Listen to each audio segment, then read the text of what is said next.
CERT chapter number 3 human reproduction देख रहे हैं। हम 12th के जितने भी एनसीईआरटी बायोलॉजी हैं वो स्टार्ट किए हैं। पिछले 2 चैप्टर्स हो गए हैं। जिन बच्चों ने नहीं देखा है वो वापस देख सकते हैं। रिप्रोडक्शन में अब तक हमने देखा था गैमेट के फॉर्मेशंस हुए, मेंस्ट्रुअल साइकिल्स एंड फर्टिलाइजेशन।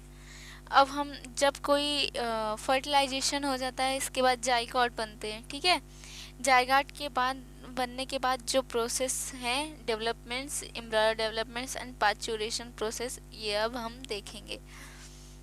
तो जब जाइगोट बन जाता है तो उसमें माइटोटिक डिवीज़न होता है जिससे ग्रोथ हो। जबकि ग्रोथ के लिए माइटोटिक डिवीजन्स होते हैं।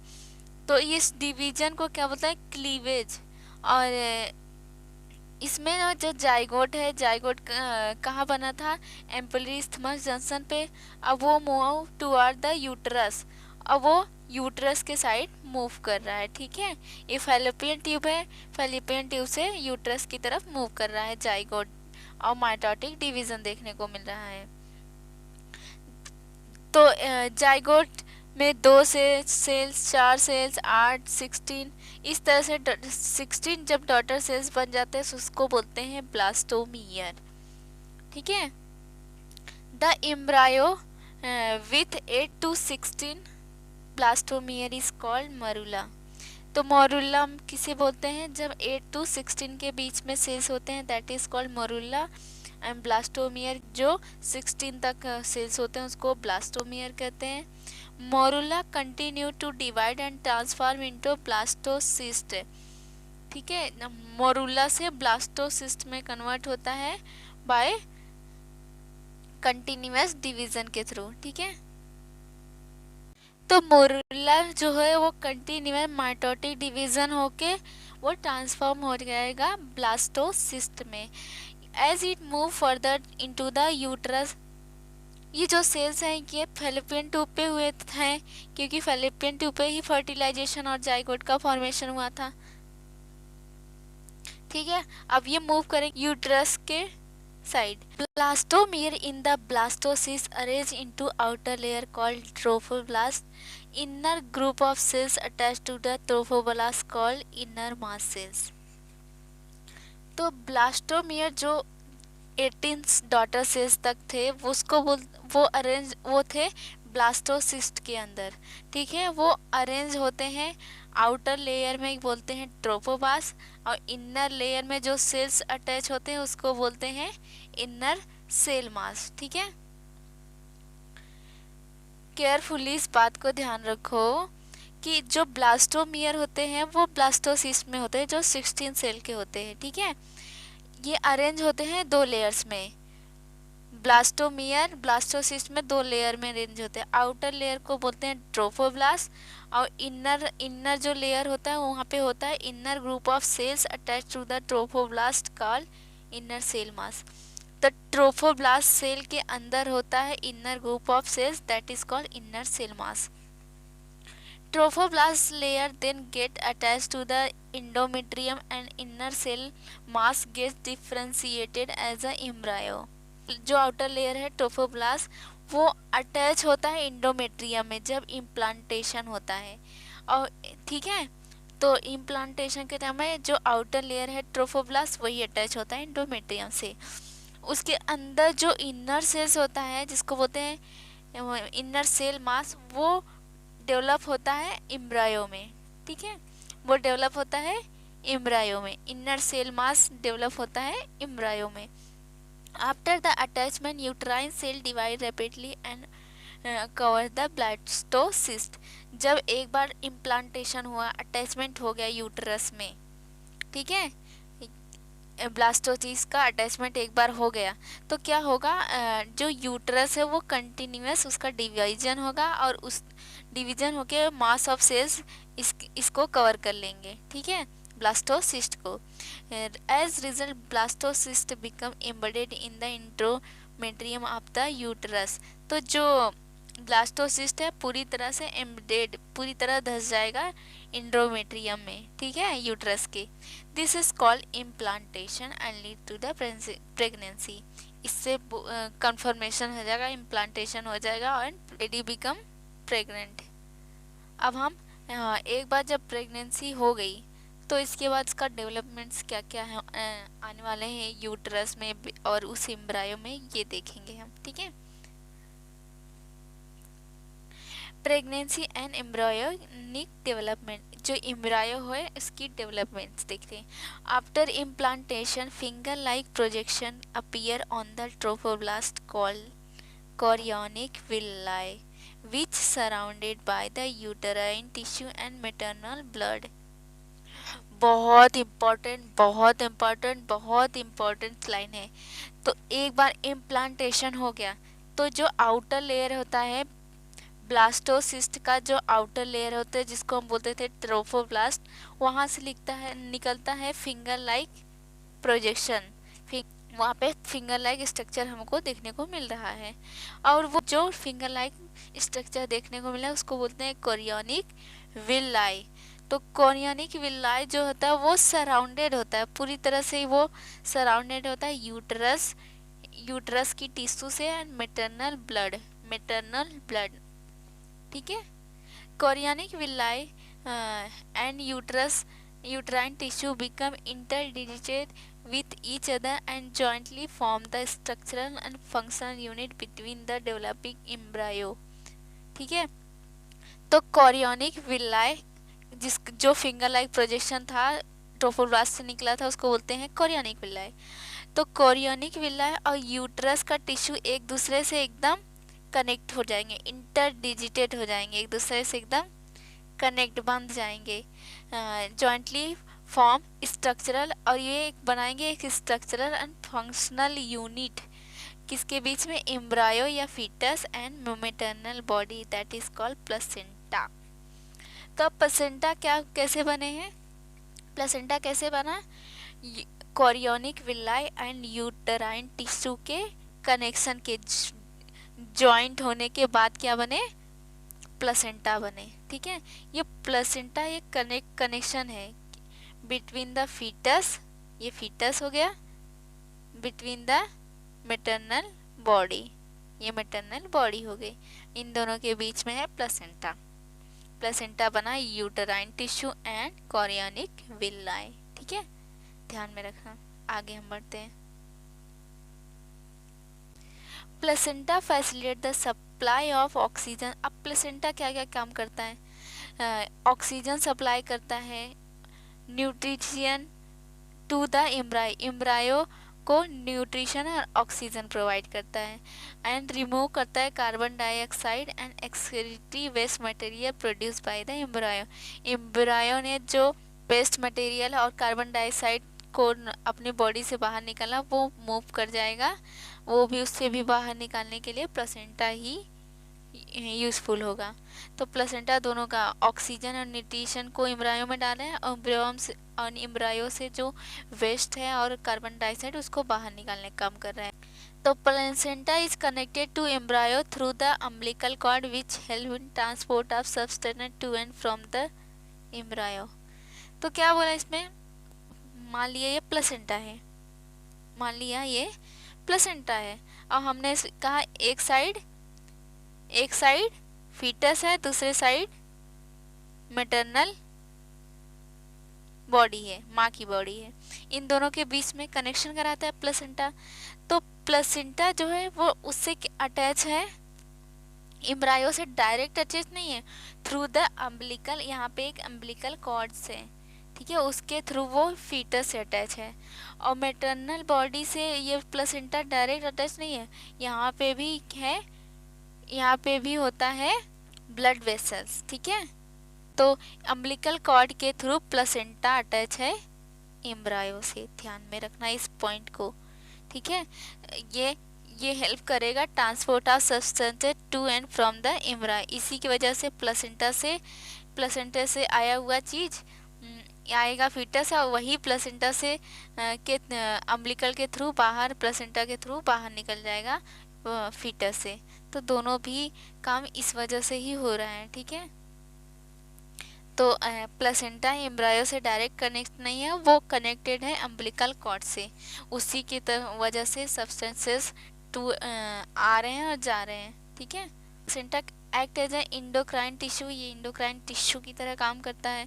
तो इंडोक्राइन टिश्यू है तो इंडोक्राइन हार्मोन भी रिलीज करेगा। प्रोड्यूस सेवरल हार्मोन लाइक जैसे ह्यूमन कोरियोनिक गोनाडोट्रोपिन्स, एक ये HCG हार्मोन्स रिलीज करता है। जब प्लेसेंटा याद रखना, जब प्लेसेंटा बन जाता है तभी ये हार्मोन्स बन रहे हैं, ध्यान रखना। HCG हमें कब मिलेगा, जब प्लेसेंटा बन जाएगा। एंड ह्यूमन प्लेसेंटल लैक्टोजेंस, ये हार्मोन्स एस्ट्रोजन मान लो सब में है, progesterone. In later phase of pregnancy a hormone called relaxin also secreted by the ovary. तो ये सारे हार्मोन्स प्लेसेंटा जब बन जाएंगे तो इसके बाद प्लेसेंटा में क्या होता है, टिश्यू एंडोक्राइन टिश्यू है तो वो रिलीज कराएगा HCG, HPL, estrogen, progesterone, relaxin hormone release होता है ओवरी से, ठीक है। HCG, HPL and relaxin are produce in women only during pregnancy. अच्छा, हमें पता है एस्ट्रोजन और प्रोजेस्टेरॉन सब में रिलीज होता है, जो गर्ल्स हैं उसमें उन्हें में भी प्रेजेंट होता है। हमें पता है एस्ट्रोजन कौन रिलीज करता है, फॉलिकल्स। प्रोजेस्टेरॉन कौन रिलीज करता है, कार्पस ल्यूटियम। लेकिन हमें एक चीज़ पता है कि जो अगर लेडी प्रेग्नेंट है तो तभी ये 3 हार्मोन रिलीज होंगे, समझे, इसके अदरवाइज ये रिलीज नहीं होंगे। तो रिलैक्सिन जो ओवरी से प्रोड्यूस हो रहा है और ये 2 हार्मोन HCG एंड HPL भी प्रोड्यूस हो रहे हैं जब लेडी प्रेग्नेंट हो जाती है। 3 इम्पोर्टेंटली तीनों हार्मोन के नाम याद रख लेना। In addition during pregnancy level of other hormone जैसे एस्ट्रोजन है, प्रोजेस्टेरॉन है, कॉर्टिसोल्स, प्रोलैक्टिन्स, थायरोक्सिन्स, इनका भी जो क्वांटिटी है बहुत ज़्यादा मात्रा में ये प्रोड्यूस होते हैं। एस्ट्रोजन देखो बाकी सब में नॉर्मल होंगे, लेकिन अगर लेडी प्रेग्नेंट है तो उसमें सेवरल फोल्ड में ये हार्मोन्स देखने मिलेंगे मैटरनल ब्लड में, माँ की बॉडी में, ठीक है। Estrogen, progesterone, cortisols, prolactin, thyroxine, ठीक है। अब हम देखते हैं इस increase production of this hormone essential for supporting the growth of fetal growth and metabolic changes in mothers. ये जो हार्मोन्स इंक्रीज होते हैं इससे इसका बेनिफिट होता है कि इससे फीटस का ग्रोथ होता है, साथ में माँ की जो मेटाबॉलिज्म है वो चेंज होती है। मेंटेनेंस ऑफ प्रेगनेंसी, ये प्रेगनेंसी को मेंटेन करके रखते हैं, ठीक है। Immediately after the implantation inner mass sales, implantation कब होता है, जब ब्लास्टोमियर जो ब्लास्टोसिस्ट में है वो 2 लेयर में अरेंज होता है, trophoblast and inner cell mass. तो ट्रोफोब्लास्ट हम देखे अटैचमेंट इम्प्लांटेशन करा रहा था, वहीं उसी के सेल्स अटैच हो रहे थे, और जो इनर सेल मास है वो डेवलप हो रहे थे एम्ब्रायो में। एंड डिफ्रेंशिएट, इसमें क्या हुआ, जो इनर सेल मास है वही डेवलप होगा एम्ब्रायो में। अब एम्ब्रायो को डेवलप में हमने देखा 3 लेयर्स आएंगे। आउटर लेयर होगा एक्टोडर्म, इनर लेयर होगा endoderm and mesoderm soon appear between the ecto and mesoderm. तो सबसे पहले एक्टोडर्म एंड इंडोडर्म बनेंगे, फिर मेसोडर्म बनेंगे इन दोनों लेयर के बीच में। This layer give rise to all tissue in the adult. ये जो लेयर्स हैं ये क्या देंगी, ये बनाएंगे सभी टिश्यू ऑर्गन्स, ये तीनों लेयर ही सभी टिश्यू और ऑर्गन्स बनाने का हेल्प करेंगी उस फीटस में, ठीक है। It's needs to mention that here inner cell mass contain cells called stem cells.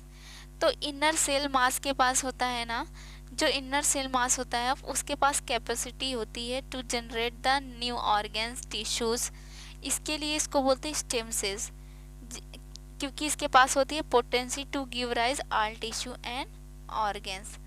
तो स्टेम सेल्स के पास होती है कैपेसिटी जिससे नए न्यू ऑर्गन्स और टिश्यू बनाए, और ये सिर्फ होता है इनर सेल मास में ही, ठीक है। हमें पता है ह्यूमन में प्रेगनेंसी 9 मंथ की होती है, सब में अलग अलग प्रेगनेंसी का जो पीरियड है सब में अलग अलग होती है। तो हमें ह्यूमन का पता है 9 मंथ की होती है, ठीक है, ये ध्यान रखना। तो हम पूरे 1 to 9 मंथ में कौन कौन से डेवलपमेंट्स हो रहे हैं जो फीटस है उसको हम देखेंगे। तो पहले मंथ में जो बेबी है, वो जो फीटस है, उसमें आफ्टर 1 मंथ ऑफ प्रेगनेंसी के बाद जो एम्ब्रायो है उसका हार्ट का फॉर्मेशन, हार्ट पहली बार फर्स्ट मंथ में ही हार्ट का फॉर्मेशन होता है। First sign of growing fetus may be notice by listening the heart sound carefully through the stethoscope. तो इस स्टेथोस्कोप के थ्रू हम वो एम्ब्रायो की हार्ट साउंड नोटिस कर सकते हैं, उसको सुन सकते हैं एक after the 1 month of pregnancy. ठीक है। By the end of second month of pregnancy के सेकेंड मंथ में के एंड में क्या डेवलप होता है, लिम्ब एंड डिजिट्स डेवलपमेंट्स होते हैं सेकेंड मंथ में। ठीक है। And the week of 12 week मतलब 1 मंथ में 4 वीक होते हैं, मतलब ये थर्ड मंथ है। एक बार 3 मंथ को फर्स्ट ट्राइमेस्टर बोलते हैं, 3 मंथ का जो पीरियड उसको फर्स्ट ट्राइमेस्टर बोलते हैं। यहाँ पे मेजर ऑर्गन सिस्टम बन जाए, जैसे आईज हुए, किडनी हुआ, ठीक है, ये सारे ऑर्गन सिस्टम बन जाएंगे। Limbs and external genital organs are well developed, तो ये सब एक्सटर्नल जेनिटल ऑर्गन्स और लिम्स ये सब डेवलप हो जाएंगे थर्ड मंथ फर्स्ट ट्राइमेस्टर। ठीक है। Okay. First movement of fetus appear on hair, तो पहली बार हमें फीटस का मूवमेंट देखने को मिलता है, उसके ऊपर हेयर भी मिलता है उसके हेड पे। Observe during the 5th month, तो 5th मंथ में हमें क्या देखने को मिलता है, जो फीटस है वो मूव कर रहा है, उसकी हेड पे हेयर्स आ चुके हैं। ठीक है।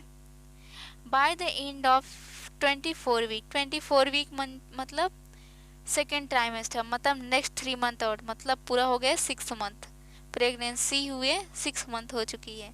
तो उस टाइम क्या होता है, बॉडी कवर्ड विथ, तो पूरी बॉडी पे हेयर्स आ जाते हैं, आई लिड्स सेपरेट हो जाती हैं, आई लेसेस आर फॉर्म्ड।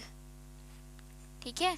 पूरी बॉडी पे हेयर आ गए हैं, आई लिड बन गई, सेपरेट हो चुके हैं, एंड आई लेसेस फॉर्म्ड हो चुकी हैं।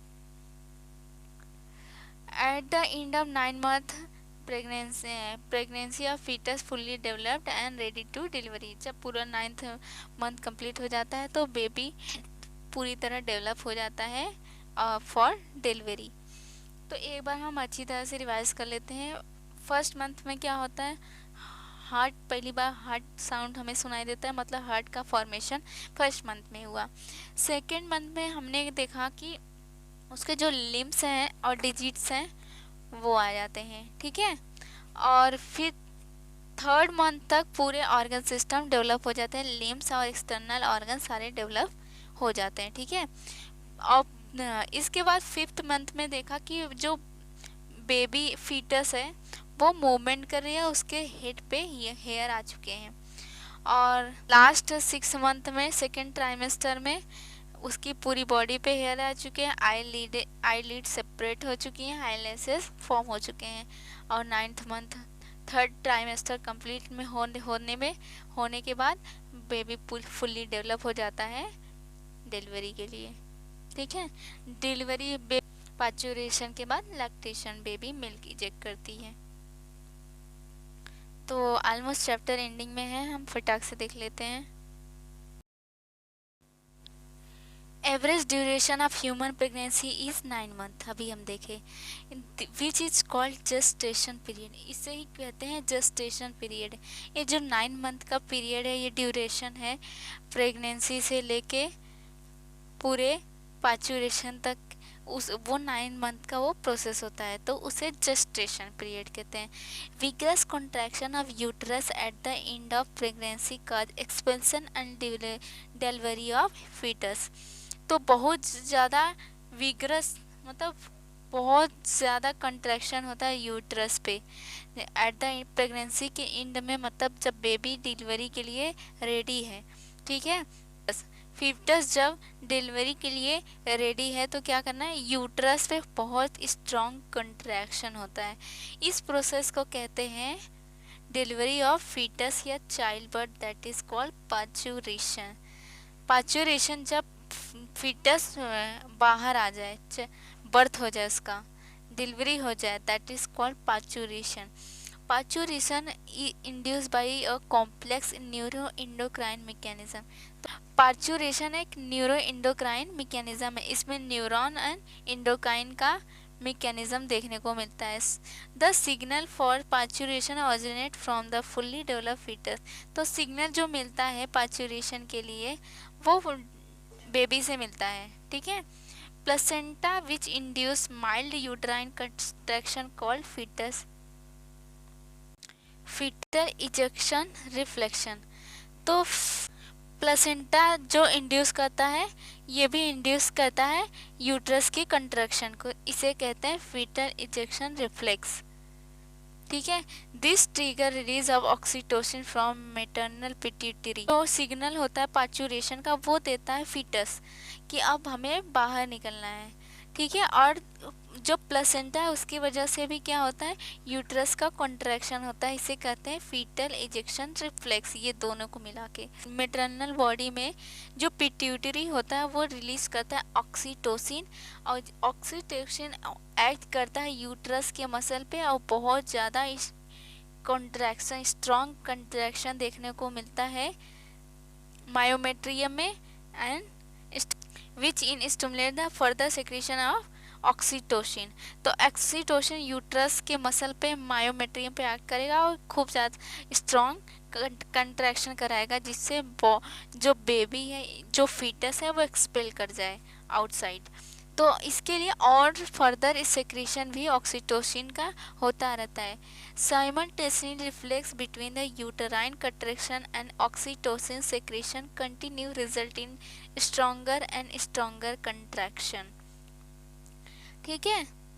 तो ये जो रिफ्लेक्स है फीटल इजेक्शन रिफ्लेक्स, वो यूट्रस के कंट्रैक्शन ऑक्सीटोसिन सेक्रेशन कंटिन्यू, तो यूट्रस का बहुत स्ट्रॉन्ग कंट्रैक्शन होगा एंड ऑक्सीटोसिन बहुत ज़्यादा अमाउंट में सेक्रेट होंगे, जिससे की वजह से बहुत ज़्यादा इंटेंस कॉन्ट्रैक्शन होगा, और जो बेबी है एक्सपेल हो जाएगी outside the uterus through the birth canal, उसे कहते हैं पार्चुरेशन, ठीक है। सून आफ्टर इन्फेंट इज, फिर इसके बाद इन्फेंट बाहर आ जाएगा, प्लेसेंटा भी expel out of the uterus, uterus के आउटसाइड प्लेसेंटा भी आ जाता है, ठीक है। अब हम देखते हैं कि पार्चुरेशन के बाद क्या होता है। एक बार इन्फेंट एक्सपेल हो गया, उसका बर्थ हो गया बर्थ कैनाल के थ्रू, तो अब क्या है, अब बेबी को जो आया है इन्फेंट, अब उसकी न्यूट्रिशन का इंतजाम करना है। तो अब क्या होगा, मेमरी ग्लैंड जो होता है in female undergo differentiation during the pregnancy के टाइम पे हमने देखा था प्रोलैक्टिन भी रिलीज हो रहे थे, जिससे मिल्क का फॉर्मेशन हो सके, जिससे start the producing milk toward the end of pregnancy by the process called lactation. तो हमने देखा था प्रोलैक्टिन हार्मोन्स है वो भी बहुत ज़्यादा अमाउंट में प्रेगनेंसी में इंक्रीज हुए थे, वो क्या करते थे, मिल्क का प्रोडक्शन करा रहे थे, ठीक है। इसलिए eight the end of pregnancy हमें लैक्टेशन देखने को मिलता है, ठीक है। लैक्टेशन ये हेल्प करता है मदर इन फीडिंग न्यूबॉर्न। तो जो न्यूबॉर्न बेबी है, इन्फेंट है, उसकी फीडिंग के लिए ये लैक्टेशन बहुत हेल्पफुल होता है। तो milk produce during the initial few day of lactation colostrum, जब प्रेगनेंसी की जस्ट तुरंत कुछ दिनों में जो मिल्क प्रोड्यूस होते हैं उसमें कोलेस्ट्रम होते हैं, जिसमें एंटीबॉडी ए प्रेजेंट होते हैं। ये कंटेन सेवरल एंटीबॉडी जो जिससे क्या इन्फेंट है वो उसको रेजिस्टेंस हो जाए, उसको डिजीज़ ना हो और उसको न्यूट्रिशन प्रॉपरली मिलता रहे। Breast feeding during the initial period of infant growth is recommended by the doctor to bringing up healthy baby. तो जो डॉक्टर्स हैं वो भी एडवाइस करते हैं कि जो न्यू बॉर्न बेबी है उसको सिर्फ ब्रेस्ट फीडिंग करानी है, ठीक है, उसे बाहर से कोई मिल्क नहीं देना है, क्योंकि वो जो ब्रेस्ट फीडिंग से उसको बहुत सारे एंटीबॉडी भी मिलते हैं न्यूट्रिशन के साथ साथ, जिससे उसमें रेजिस्टेंस आ जाती है डिजीज़ की। ओके, चैप्टर हमारा कंप्लीट हो चुका है। आई होप मेरे वीडियो बहुत अच्छे लग रहे हैं, आपके लिए बहुत हेल्पफुल हो रही है। प्लीज़ लाइक सब्सक्राइब शेयर करो यार कुछ, जिससे मैं भी इनकरेज हूँ नेक्स्ट वीडियो बनाने के लिए। ठीक है, मिलते हैं नेक्स्ट वीडियो में।